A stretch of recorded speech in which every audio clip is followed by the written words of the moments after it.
Saya mahasiswi PAI semester 5 kelas B akan mempresentasikan tentang pembelajaran interaktif Al-Quran Hadis dengan berpacu kepada buku panduan strategi pembelajaran Al-Quran Hadis oleh Dr. Iwan Agus Supriyono. Baik, jadi pembelajaran interaktif Al-Quran Hadis merupakan salah satu interaktif model pembelajaran yang dapat membantu siswa untuk keingintahuannya berhasil mengungkapkan ketidaktahuannya terhadap apa yang dipelajarinya. Nah, pembelajaran interaktif Al-Quran Hadis ini ada dua jenis pendekatan, yaitu pendekatan pembelajaran yang berorientasi atau terpusat pada siswa. Kemudian pendekatan pembelajaran yang berorientasi atau terpusat pada guru. Pembelajaran interaktif Al-Quran Hadis adalah suatu pendekatan belajar yang merujuk pada pandangan konstruktivitas. Menurut Margaret A., model pembelajaran interaktif menitikberatkan pada pertanyaan siswa sebagai ciri sentralnya dengan cara menggali pertanyaan-pertanyaan. Berarti di sini siswa dituntut untuk kritis, berpengetahuan atau berwawasan tinggi. Pada pandangan pertanyaan-pertanyaan siswa, sedangkan Suparman mengemukakan bahwa model pembelajaran interaktif Al-Quran Hadis merupakan proses yang memungkinkan para pembelajar aktif melibatkan dalam keseluruhan proses, baik secara mental maupun secara fisik.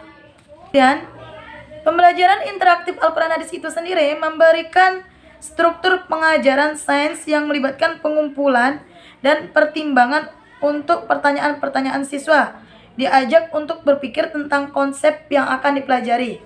Jadi siswanya diajak untuk lebih berpikir, mengembangkan pertanyaan-pertanyaan sehingga siswa tersebut terdidik untuk rajin membaca.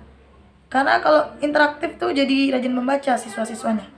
Mau tidak mau harus rajin membaca. Karena dengan membaca semakin tahu. Kemudian direfleksikan melalui keingintahuan dan diwujudkan dalam bentuk pertanyaan-pertanyaan. Dijawab sendiri oleh siswa melalui penyelidikan guru. Tetapi tidak terlibat jauh dalam menjawab pertanyaan siswa. Tetapi menjawab siswa dengan pertanyaan sehingga siswa tersebut akan menemukan sendiri jawaban atas pertanyaannya sendiri. Nah, di sini di poin ini nih, siswa dituntut untuk berpikir. Walaupun guru menjawab, tapi jawaban guru tidak melibatkan semuanya. Ada beberapa bagian yang membuat siswa berpikir. Kemudian macam-macam pendekatan dalam pembelajaran interaktif. Yang pertama ada pendekatan konsep. Merupakan suatu pendekatan pengajaran yang secara langsung menyajikan konsep tanpa memberi kesempatan kepada siswa untuk menghayati bagaimana konsep itu diperoleh. Kemudian yang kedua adalah pendekatan proses.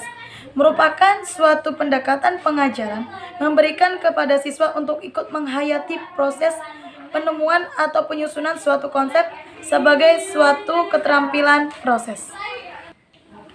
Kemudian pendekatan deduktif. Pendekatan deduktif adalah proses penalaran yang bermula dari keadaan umum ke dalam keadaan khusus sebagai pendekatan pengajaran yang bermula dengan menyajikan aturan, prinsip umum diikuti dengan contoh khusus atau penerapan aturan ke dalam keadaan suatu kasus. Ke dalam keadaan khusus. Kemudian berpikir induktif merupakan proses berpikir mendalam untuk berlangsung dari khusus yang ke umum. Halnya mencari ciri-ciri atau sifat-sifat tertentu dari berbagai fenomena. Kemudian pendekatan eksposisi. Pendekatan ini berpandangan bahwa tingkah laku kelas dan penyebaran pengetahuan dikontrol langsung oleh guru atau pengajar.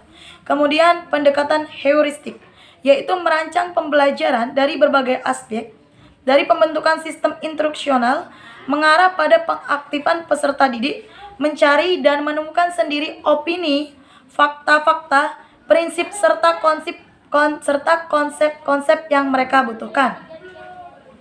Kemudian pendekatan kecerdasan, Di sini guru harus mengetahui kecerdasan siswanya agar dapat menolong kesulitan belajar oleh yang dialami pada siswa. Saya akan menjelaskan tentang pembelajaran interaktif di awal. Yang pertama ada tahap pengantar. Guru mengorganisasikan kelas dan meminta pertanyaan seputar materi yang akan dipelajari. Yang kedua, tahap aktivitas atau pemecahan masalah. Siswa mencari sendiri jawaban seputar pertanyaan yang diajukan dengan cara melihat buku atau media yang lain, namun tetap pada pengawasan guru. Yang ketiga, tahap saling membagi dan diskusi. Siswa memberikan informasi kepada rekannya seputar jawaban yang dia temukan. Yang keempat, ada tahap meringkas. Siswa membuat catatan apa yang dipelajari pada saat itu. Yang kelima, ada tahap refleksi. Pada pertemuan berikutnya di kelas dibahas hasil penyelidikan mereka, dilakukan pembandingan untuk memantapkan hal-hal yang sudah jelas dan memisahkan hal-hal yang masih perlu diselidiki lebih jauh. Menurut Fair dan Cosgrove dalam Abdul Majid, tahapan pembelajaran interaktif terdiri dari 7 tahapan, yaitu dapat dilihat pada bagian berikut.